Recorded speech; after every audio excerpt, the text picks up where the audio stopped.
Hello team and welcome back. Today I'm going to talk about blood tests that every woman should know about and should have, because if I sat there and asked all of you actually, when was the last time you had a blood test? Do you know what they tested?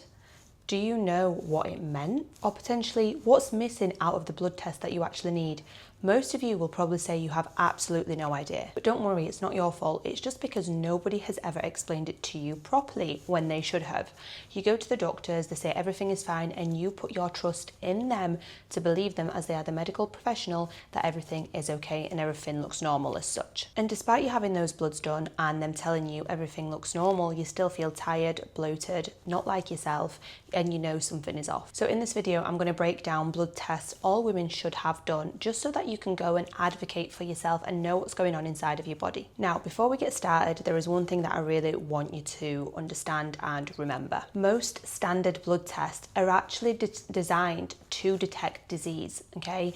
They are not looking at potentially the early warning signs and the red flags that we see. So as long as you are not technically, clinically unwell, you are told that everything is fine, which is so wrong in so many ways. But there is also a huge gap between not being sick and feeling good. And this is where most women are, in between this place. And this is exactly where the deeper understanding comes in. So let's look at your blood panels, okay? And starting with the most important one, and that is your thyroid panel.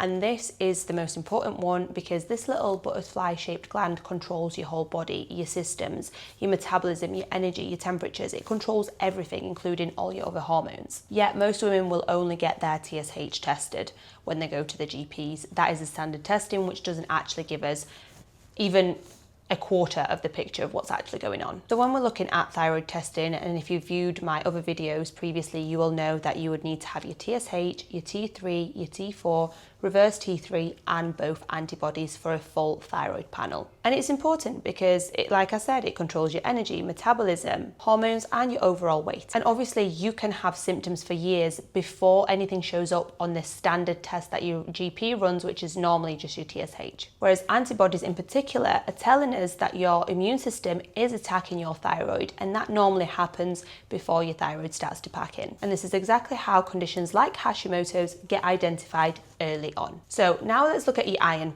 panel, your iron studies, which would include obviously your iron, your ferritin, your TIBC, etc. I'm not going to give you the medical terms because you're going to be like, what? But a full iron panel. And this one is massively overlooked because most people that have been tested for their iron and they're told that they are fine, it's because they've only tested iron and they haven't looked at everything else that comes in with the iron, like your ferritin, your saturations, and how your iron gets transported throughout your body. So what we really want to look at other than your iron is your ferritin, because they are your iron stores. And low ferritin can affect you massively, from hair thinning to low energy, fatigue, poor recovery, low mood, the list goes on. And I do see a lot of women with their ferritin levels being in range, but functionally they are not optimal. So what I mean by that is, just because it's in range, technically it doesn't mean it is optimal for yourself. Now let's look at vitamin D, because again, it's really important in how your body functions. It is way more than just a vitamin. It's more like a hormone. It plays a big role in immune function, your energy, and your mood.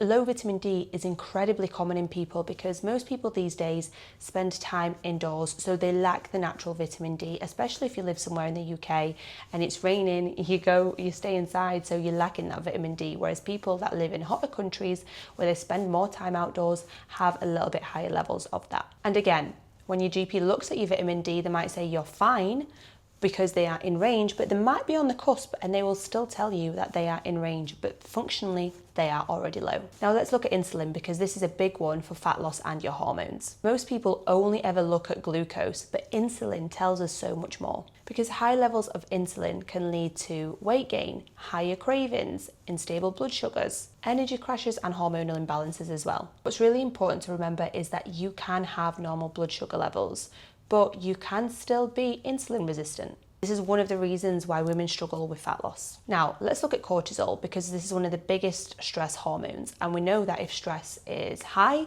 or if your cortisol is low, it's going to have an impact on your body and how it operates day to day. Things like energy, sleep, fat loss, hormones, and just how you feel day to day. If your cortisol is low in the morning when it's meant to be high, you're going to struggle getting out of bed. If your cortisol is high at night time when it's meant to be low, you are going to struggle to get to sleep. Now, here's the important thing to remember about cortisol and blood test, because getting your cortisol tested on blood test is not 100% accurate, depending on the time of the day that you obviously get your blood test done. And I would always recommend first thing in the morning. But one number of cortisol isn't going to paint the full picture, because your cortisol fluctuates throughout the day. And I've mentioned this many times, it should be higher in the morning and lower in the evening. Obviously, if you're exercising, etc., you're going to have those little spikes. So the best way to test for cortisol is through a saliva test or a Dutch test. They're your most reliable ones. But if you just want to have, your cortisol tested in the morning on a one-off blood, you still can. And it will give us a good insight into whether your body is under a lot of stress. And pair that with your ESR and CRP, which are your inflammatory markers, we're then cooking on gas and able to see a lot more. Now, why am I telling you all this? Because single markers don't help us with the full picture. We need to see all these together to get a good representation of what's going on with our body, okay? There are many other things like your cholesterol that you want to include as well, your vitamin B12 that you want to include, your folate that you want to add in as well. There's so many markers to include, but they are your kind of main ones that I discussed today. Your thyroid, your iron levels, your vitamin D, your cortisol, they all affect you day to day and how you show up and how you feel. So instead of looking at one number, one isolated measure like your thyroid or your vitamin D and saying that everything looks fine, you need to look at all of them put together in correlation, tested on the same day, and see the bigger picture. So if you've ever felt like you've had no support, no education around your bloods, or no one's ever explained it to you, I review all my clients' bloods in a functional way and explain them to them. I'll send them a video so that they understand what's going on with their body, okay? It's really, really important. I also offer blood consultations to people, and if you just want to learn some general stuff about bloods, you should probably join my thyroid educational platform. It's completely free, and it's linked below in the show notes as well. If you want to book in a call, again, you've got my website, you've got my Instagram. Reach out to me whenever you feel the need to, but I'm here to listen and help and support you, and I'll see you next week.